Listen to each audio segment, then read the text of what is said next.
Nine education versus other colleges in Hyderabad. ఈరోజు మనం మాట్లాడుకోవాలి. ఎందుకు ఈ టాపిక్ ఈరోజు మనం మాట్లాడుకోవాల్సి వచ్చింది అంటే, ఇప్పుడు ప్రజెంట్ నో సెగ్రిగేషన్ అనే కాన్సెప్ట్ ఇంటర్ కాలేజ్లో స్కూల్స్లో తీసుకురావడానికి ప్రయత్నం చేస్తా ఉన్నాం. ఈ నో సెగ్రిగేషన్ కాన్సెప్ట్ ఏంటి అంటే, ఈ బాగా చదివే పిల్లలందరినీ ఒక క్లాస్లో పెట్టడం, బాగా చదివిన వాళ్ళందరినీ వాళ్ళు సపరేట్ చేయడం.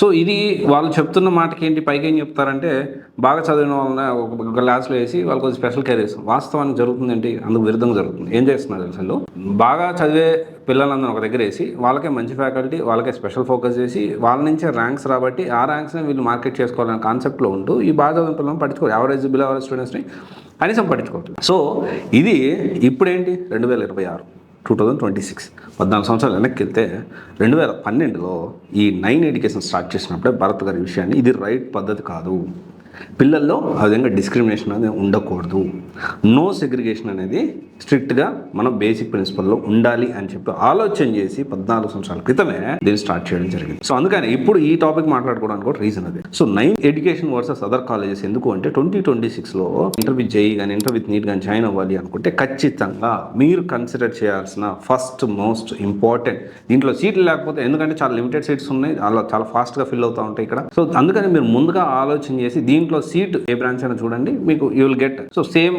క్వాలిటీ, ఒక బ్రాంచ్లో బాగుండి ఒక బ్రాంచ్లో బాగా లేకుండా అన్ని బ్రాంచెస్లో సేమ్గా వీళ్ళు మెయింటైన్ చేస్తారు. సో ఫస్ట్ అదర్ కాలేజ్లో మెయిన్ ఇంపార్టెంట్ పాయింట్ ఏంటి అంటే no segregation. Okay, no segregation. So వేరే కాలేజ్లో మనం ఇప్పటికే చూస్తూనే ఉన్నాం, బాగా చదివే వాళ్ళందరినీ ఇంకొంతకి కేవలం మెరిట్ బ్రాంచ్లు కూడా ఉంటాయి. సో ఇది చాలా మందికి తెలుసు. తర్వాత మనం చూసుకుంటే 9 ఎడ్యుకేషన్ వర్సెస్ అదర్ కాలేజెస్, ఇది ఒక పాయింట్. అండ్ ఇంకొక పాయింట్ ఏంటి అంటే, సేఫ్టీ అండ్ సెక్యూరిటీ చూసుకుంటే ఎస్, ఎక్కడికక్కడ CCTV cameras, modern air conditioner, wifi enabled and చాలా హై సేఫ్టీ మెయింటైన్ చేస్తారు 9 ఎడ్యుకేషన్లో. ఏ చిన్న ఇన్సిడెంట్, పిల్లలకి ఏ ఇబ్బంది జరగకుండా కంటికి రెప్పలా కాపాడతారు. అదర్ కాలేజ్లో ఎలా ఉందనేది మనందరికీ తెలుసు. అండ్ నేను తర్వాత చూసుకుంటే ర్యాంక్స్ పరంగా చూసుకుంటే, ఆల్మోస్ట్ మొన్న జరిగిన ఇంటర్ రిజల్ట్స్లో ఇమాజిన్ చేయండి, 1800 మంది స్టూడెంట్స్ ఉంటే ఆల్మోస్ట్ 1000 మంది పైగా పిల్లలకి 90% పైన వచ్చింది. ఇది ఎలా పాసిబుల్ అయింది అంటే నో సెగ్రిగేషన్. అంటే ఇప్పుడు బాగా చదివే పిల్లలు, మా యావరేజ్ పిల్లలు, బిలో అందరూ ఒకటే క్లాస్లో ఉంటారు. కాకపోతే వాళ్ళ నాలెడ్జ్ని బట్టి ఇండివిజువల్ అటెన్షన్ అనేది ఇక్కడ ఇవ్వడం జరుగుతుంది. అండ్ నేను తర్వాత చూసుకుంటే అవుట్డోర్ యాక్టివిటీస్ అనేది చాలా important. And monthly once sports day ఉంటుంది, అండ్ ఇయర్లీ వన్స్ దీనికి సంబంధించిన annual day, inter college competition కూడా వీళ్ళు కండక్ట్ చేస్తారు. వేరియాస్ అన్ని 9 ఎడ్యుకేషన్ బ్రాంచెస్ సంబంధించిన గేమ్స్ అనేవి ఇక్కడ జరిగి, అండ్ వీళ్ళతో పాటు ఫ్యాకల్టీ కూడా ఫ్రెండ్లీగా వీళ్ళతో మూవ్ అవ్వడం, ఈ స్పోర్ట్స్ డే అప్పుడు వీళ్ళతో పిల్లలతో కలిసి క్రికెట్ ఆడడము, ఇదంతా కూడా. దీనివల్ల ఏంటి అంటే ఒక ఫ్రెండ్లీ ఎన్విరాన్మెంట్ అనేది క్రియేట్ అవుతుంది. పిల్లలు ఏమైనా డౌట్ ఉన్నా, నాట్ ఓన్లీ సబ్జెక్ట్ పరంగా కాకపోయినా పర్సనల్గా వాళ్ళు ఏమైనా ఇబ్బంది పడుతున్నా, ఏమైనా ప్రెజరైజ్ ఫీల్ అవుతా ఉన్నా కానీ వాళ్ళు ఫ్రెండ్లీగా ఈ ఇంటరాక్ట్ అవ్వడానికి అవకాశం అనేది ఉంటుంది. And very important, 360 development. No institute or junior college ఈ విషయాన్ని చెప్పరు అసలు. ఏంటి 360 స్టూడెంట్ డెవలప్మెంట్ అంటే, దీనికి సంబంధించి స్టూడెంట్ని ఒక ర్యాంకుల పరంగా ర్యాట్ రేస్లో లాగా కాకుండా ఒక IITian, ఎందుకు IITian అంటే దీనికి సంబంధించి Bharat sir itself he is from IITian and faculty అంతా కూడా IITians. ఓకే, అందరూ కూడా IITian ఫ్యాకల్టీ. మీరు ఏ బ్రాంచ్కి వెళ్ళినా కానీ యూ కెన్ సీ. అయితే దీనికి సంబంధించి ఆ హెల్దీ కాంపిటీషన్, ప్రెజరైజ్డ్ ఎన్విరాన్మెంట్ ఉండకూడదు. పిల్లవాడు 360 అతని పర్సనాలిటీ డెవలప్ అవ్వాలి. సో దట్ ఏంటి అంటే, కాలేజీలో అందరికీ IITలో సీట్లు రావుగా, IITలో సీట్ రాకపోయినా NITలో సీట్ రాకపోయినా మంచి DFTA కానీ లేకపోతే అదర్ నైసర్ ఇట్లాంటి కాలేజెస్లో సీట్లు వస్తాయి. ఆ 360 స్టూడెంట్ పర్సనాలిటీ డెవలప్ అయింది అంటే ఎలాగైనా కానీ పిల్లవాడు ఫ్యూచర్లో వాళ్ళ కెరియర్, వాళ్ళ కాళ్ళ మీద నిలబడడానికి ఒక స్ట్రాంగ్ ఫౌండేషన్ అనేది ఇక్కడ మీరు చూడొచ్చు. అండ్ దెన్ ఇక్కడ చూసుకుంటే friendly environment.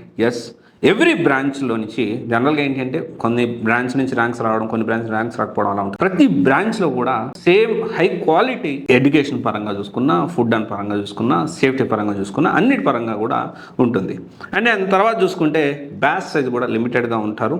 Faculty as you know IITian faculty. And food and hostel కూడా చాలా హై క్వాలిటీ మెయింటైన్ చేస్తారు.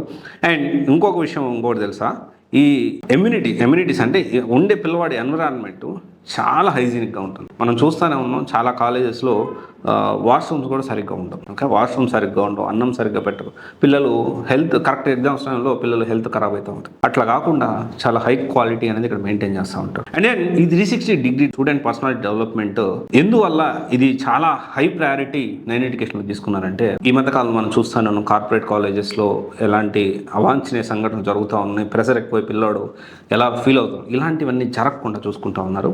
సో మీరు 2026లో ఒకవేళ ఇంటర్వ్యూ చేయి కానీ ఇంటర్వ్యూ నీట్ కానీ మీరు జాయిన్ అవ్వాలి అనుకుంటే, మీ first and most priority first visit చేయాల్సిన జూనియర్ కాలేజ్ ఏదైనా ఉంది అంటే ఖచ్చితంగా నైన్ ఎడ్యుకేషన్. మీరు నైన్ ఎడ్యుకేషన్ విజిట్ చేసిన తర్వాత వాళ్ళు చెప్పిన పాయింట్స్ అన్ని రాసుకున్న తర్వాత ఈ పాయింట్స్ని మీరు ఒకవేళ వేరే కాలేజ్లో వెళ్ళి చూడాలనుకుంటే చూసి అక్కడ పాయింట్స్ను రాసుకొని రెండు పక్కన పెట్టండి, కంపేర్ చేసుకోండి. సో ఇక్కడ విషయం ఏంటి అంటే, ఇలాంటి కాలేజెస్ చాలా అరుదుగా ఉంటాయి. ఇప్పుడు కొత్తగా వాళ్ళు వైజాగ్లో కూడా స్టార్ట్ చేస్తూ ఉన్నారు. అండ్ దెన్ చాలా సక్సెస్ఫుల్గా ఇదే సేమ్ క్వాలిటీతో వాళ్ళు వైజాగ్లో కూడా కంటిన్యూ చేయడానికి, same infrastructure, same high quality, same మంచి ఫ్యాకల్టీ, సేమ్ ప్రిన్సిపల్స్ తోటి ఇక్కడ కొత్తగా కూడా స్టార్ట్ చేస్తూ ఉన్నారు. సో నేను అడిగాను, సార్ ఎందుకని సార్ మీరు వేరే సిటీస్లో కూడా మీరు ఎక్స్పాండ్ అవ్వచ్చు కదా, చాలా వరకు నీడ్ ఉందంటే వాళ్ళు చెప్పిన మాట ఏంటి అంటే, మనం ఫుల్ ఫ్లెడ్జ్డ్గా ఫస్ట్ బ్రాంచ్ పెట్టిన క్వాలిటీ ఉందో అదే క్వాలిటీ ఎన్నో బ్రాంచ్ పెట్టినా మనం మెయింటైన్ చేయగలగాలి. అప్పుడే అంటే స్టూడెంట్కి న్యాయం చేయగలిగితేనే మనం ముందడుగు వేయాలి. అన్నిటికీ మేము రెడీ, మాకు అంత సిస్టమ్ అంతా ready, same eco system, same మంచి క్వాలిటీ, సేమ్ మంచి ఫ్యాకల్టీ, మంచి ఎన్విరాన్మెంట్ మేము క్రియేట్ చేయగలుగుతాం అంటే మేము స్టెప్ తీసుకుంటున్నాం అని చెప్పడం జరిగింది. So which is very good thing. ఒకసారి ఆలోచన చేయండి, మీ మైండ్లో ఇంటర్వ్యూ నీట్ అంటే ఫస్ట్ ఆప్షన్గా మీరు నైన్ ఎడ్యుకేషన్ పెట్టుకోవచ్చు. Thank you.